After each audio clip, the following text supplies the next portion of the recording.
کسی بڑے کی بارگاہ میں بیٹھنا ہو تو بیٹھنے کے بھی آداب بڑے ہوتے ہیں، انداز بھی بڑے ہوتے ہیں، یعنی خوبصورت، ادب بھی بڑے ہوتے ہیں، یعنی بہت ہی عاجزی۔ تو جس کو آقا علیہ السلام فرمائیں کہ میں دیکھتا ہوں، اسے کس طرح درود پاک پڑھنا چاہیے؟ ہاتھ میں موبائل رکھے اور ویڈیو دیکھ رہا ہو تو ساتھ کہے اللہم صلی علی محمد وعلی آل محمد؟ نہیں، سامنے گنبد خضرا ہو، ہاں؟ سامنے موبائل پہ گنبد ہو تو کہیں اللہم صلی علی محمد، اے محمد صلی اللہ علیہ وسلم آپ کے اوپر میری طرف سے سلام ہو، درود ہو، اس طرح پڑھیں۔ اللہم صلی علی محمد، اوپر۔ کتنا پیارا عقیدہ ہے اس ترجمے کا کہ نیچے نبی ہیں تو اوپر درود آ رہا ہے نا، علن نبی، علن نبی، اوپر نبی کے، نبی ہیں تو اوپر درود آ رہا ہے نا، اللہ بھیج رہا ہے۔ اللہ نے بڑے پیارے انداز سے درود پڑھا ہے اپنے محبوب علیہ السلام کے اوپر، اور فرمایا لو میں وعدہ کرتا ہوں اس کی پیشانی پہ میں لکھ دوں گا، اس کی پیشانی پہ میں لکھ دوں گا۔ نبی کی شان سنیں، جو روزانہ 100 دفعہ بلا ناگا میرے محبوب علیہ الصلوۃ والسلام پہ درود پڑے گا تو اس کی پیشانی پہ میں لکھ دوں گا، پڑھنے والا ملک الموت پڑھ لے گا، اس کی جب موت کا وقت آئے گا تو اسے کلمہ بھی نصیب ہوگا اور جہنم کی آگ بھی اس پہ حرام کر دی جائے گی۔ کس کام کرنے سے دوزخ سے بچے؟ آقا علیہ الصلوۃ والسلام کے۔ تو ہم کن فضولیات میں پڑے ہوئے ہیں خواہ مخواہ؟ یہ انگریز نے ہمیں کچھ نہیں دینا۔ ہمارے پاکستان میں الحمدللہ 90% عورتیں، ہمارے پاکستان میں تقریباً 90% عورتیں پردہ کرتی ہیں، اور 10% عورتوں میں سے 8% عورتیں ایسی ہیں جو میرے انالیسز کے مطابق، اندازے کے مطابق، جو پردہ نہیں کرتی لیکن حیا کرتی ہیں۔ 2% عورتیں ایسی ہیں جو آزاد خیال ہیں لیکن بے حیا نہیں ہیں۔ 1000 میں سے کوئی ایک عورت ایسی ہے جو بے حیا ہے، 1000 میں سے، اور اس 1000 میں سے ایک عورت کو لاکھوں لوگ، کروڑوں لوگ دیکھ رہے ہیں اور سمجھ رہے ہیں کہ ساری بے حیا ہیں۔ نہیں، ایک عورت، نبی پاک صلی اللہ علیہ وآلہ وسلم نے فرمایا معراج سے جب میں واپس آیا تو مجھے دوزخ دکھائی گئی، تو دوزخ جب دیکھی تو اس میں کچھ عورتوں کو آگ میں ان کے بالوں سے لٹکایا ہوا تھا اور ان کے جسم کو آگ جلا رہی تھی، اور آگ سے جسم کاٹا جا رہا تھا، پھر جوڑا جا رہا تھا۔ آقا علیہ السلام نے فرمایا جبرائیل علیہ الصلوۃ والسلام، میں تو آج دیکھ رہا ہوں لیکن یہ کس وجہ سے ان کو عذاب ہو رہا ہے؟ تو جبرائیل علیہ الصلوۃ والسلام عرض کرتے ہیں یا رسول اللہ صلی اللہ علیہ وآلہ وسلم، یہ عورتیں وہ ہیں جو غیر مردوں کے لیے بن سنور کے باہر نکلا کرتی تھی۔ آج علماء کرام نے اس موضوع کو چھوڑ دیا ہے،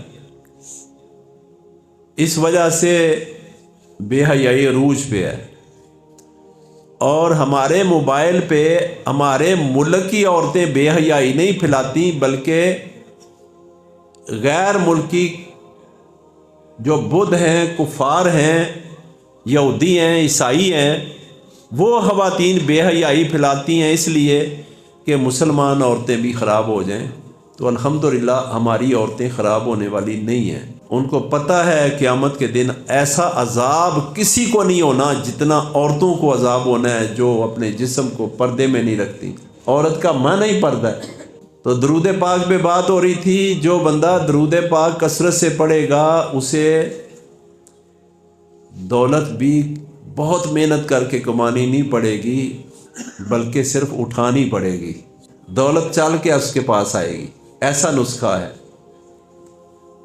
اور میں نے ایسا جنرل سٹور دیکھا جس پہ بندہ اپنے دھیان سے صرف درود پاک پڑھ رہا ہے، اس کا باہر دھیان نہیں ہے، سامان باہر لگا ہوا ہے، نہ اس کا سامان چوری ہوتا ہے، اور کوئی ایک دو ہی گاہک آتا ہے، وہ سارے دن میں جتنے 100 بندے نے آ کے کمائی دینی تھی وہ ایک دو ہی دے کے چلا جاتا ہے۔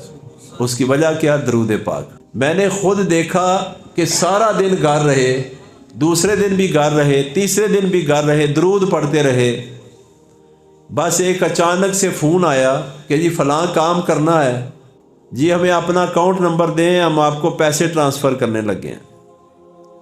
تو میں نے درود پاک پھر پڑھنا شروع کر دیا۔ ایک بندہ سارا دن محنت کرتا ہے، رات کو اسے ہاتھ میں کچھ نہیں آتا کیونکہ اس نے محنت کی ہے۔ ایک بندہ باوضو ہو کے درود بھی ساتھ پڑھتا ہے تو رات ہونے سے پہلے اسے اللہ تبارک و تعالی، اچھا دیکھیں طریقہ کیا ہے کہ جب بندہ درود پاک پڑھتا ہے تو بندہ کہتا ہے اللہم صلی علی، تو اللہ تعالیٰ اس کی طرف نظر کرم کرتے ہیں، یہ ہے کون، کر کیا رہا ہے، اللہ جانتے ہیں نا اسے، اور مجھے کیا کہہ رہا ہے، اور اس کا بزنس کیا ہے، اللہ دیکھتے ہیں اور کرم فرماتے ہیں اور اس کی طرف رحمت کا چھٹا لگا دیتے ہیں، جا تیری موج بن جائے، تیرے اوپر بہار آ جائے۔ بہاروں کا مالک تو اللہ خود ہے نا۔ تو نبی صلی اللہ علیہ وآلہ وسلم کی شان یہ ہے کہ جو بھی آقا علیہ الصلوۃ والسلام کے ساتھ جڑ گیا، یعنی درود پاک کا رشتہ ہی اس نے جوڑ لیا، تو اس کے اوپر اللہ تبارک و تعالیٰ نے، اللہ قرآن پاک میں سورۃ نوح میں فرماتے ہیں میں ان کے اوپر شراٹے دار نعمتوں کی بارش کرتا ہوں۔ کن چیزوں کی؟ نعمتوں کی بارشیں کرتا ہوں۔ ایک غریب آدمی میرے پاس کام کرتا ہے اور وہ 20,000 روپے کا کوٹ پہن کے آیا، صبح دھند پڑی ہوئی ہے، اس نے لٹکایا ہے، تو میں نے کہا اس کے اوپر پولی تھین چڑھانا تھا، خیر ہے۔ میں نے پوچھا یہ کس نے دیا ہے یا خود کمایا ہے؟ کہنے لگا کہ مسجد میں جاتا ہوں تو میں لادا بیٹھ کے درود پاک زیادہ پڑھتا ہوں، اور ایک پتہ نہیں کس ملک سے ایک آدمی آیا تو انہوں نے کہا یہ وہ ادھر کیوں آگے دیوار کی طرف منہ کر کے بیٹھ جاتا ہے؟ تو امام صاحب کہتے ہیں دیوار کی طرف نہیں، مدینہ شریف کی طرف کر کے بیٹھتا ہے۔ بھائی ادھر کوئی منہ کر کے بیٹھتا ہے تو دیوار ہی ہے نا، ادھر منہ کر کے بیٹھے تو نیچے پیچھے بندے بیٹھے ہوتے ہیں۔ وہ کہتا ہے جی دیوار کے ساتھ منہ نہیں کیا، اس نے مدینہ شریف کی طرف منہ کیا، اور یہ آقا علیہ الصلوۃ والسلام پہ تنہائی میں درود پڑھتا ہے۔ اس کو جوش آیا، اس نے اسے کوٹ کے بٹن کھول کے اس نے کہا سردی ہے، اس نے کوٹی بھی نہیں پہنی ہوئی، اس کے اوپر دے دیا۔ اس نے ایسے کر کے دیکھا، اس نے کہا چوئی صاحب مجھے اس کی ضرورت نہیں۔ اس نے کہا تجھے ضرورت نہیں، مجھے ضرورت ہے، مجھے ضرورت ہے، تجھے کیا ضرورت ہے؟ کوٹ پہن کے درود پڑھو گے تو آقا علیہ السلام جب آپ کو دیکھیں گے کوٹ پہ بھی تو نظر پڑے گی نا۔ ہائے ہائے ہائے، میرے اوپر بھی کرم آ جائے گا۔ یعنی بڑے بڑے امیر لوگوں نے جو کوٹ پہنا ہوتا ہے، وہ ایک مزدور آدمی کوٹ پہن کے آیا تو میں نے کہا کہاں سے لیا ہے، کیسے لیا؟ اس نے کہا لیا نہیں، درود والوں نے دیا ہے اور درود کے نام پہ ملا ہے۔ یقین مان لیں 100% حق بات ہے، آپ نماز نہ چھوڑیں۔ آقا علیہ الصلوۃ والسلام کی بات ہم کرتے ہیں تو آپ میں سے ایک بندے نے کہا کہ سبحان اللہ، سبحان اللہ سے ایک جنت میں درخت لگتا ہے اور اس کی لمبائی چڑھائی بڑی ہے، سبحان اللہ۔ تو سبحان اللہ ہم اس وقت کہتے ہیں جب کوئی بہت ہی ٹاپ کی بات آقا علیہ السلام کی بڑی پیاری صفت سننے کو ملے تو ہم کیا کہتے ہیں؟ سبحان اللہ۔ تو آج موضوع تو میرا یہی تھا، ٹائم ہو گیا ہے۔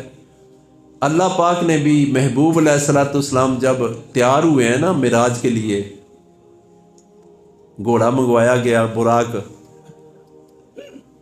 تو وہ پتہ نہیں کتنے سال سے رو رہا تھا کہ میں بالکل ہی کمزور ہوں، اور خواہش میری یہ ہے کہ میں سفر پہ جاؤں. تو اس نے بھی کثرت سے درود پاک پڑھا تو وہ بھی کام پہ آ گیا، کام اس کا بن گیا تھا. تو جب آقا علیہ الصلوۃ والسلام تیار ہو گئے سفر کے لیے، جبرائیل بھی آ گئے، براق بھی آ گیا، آقا علیہ الصلوۃ والسلام آرام فرما رہے ہیں. تو جب اللہ تعالیٰ نے قرآن پاک کی سورت اسرا یعنی بنی اسرائیل یہ نازل فرمائی تو اس کا پہلا لفظ جو سفر ہے معراج کا، اس کا پہلا لفظ اللہ نے بولا، سبحان اللہ، سبحان الذی اسرا بعبدہ. اللہ کو بھی دیکھو پیار آیا تو کہا سبحان اللہ، اپنے آپ کو ہی. پاک ہے وہ ذات جس کو آپ کہتے ہو، پاک ہے وہ ذات، خود کہہ دیا. یہ اگلے جمعے کو اس کو آگے انشاءاللہ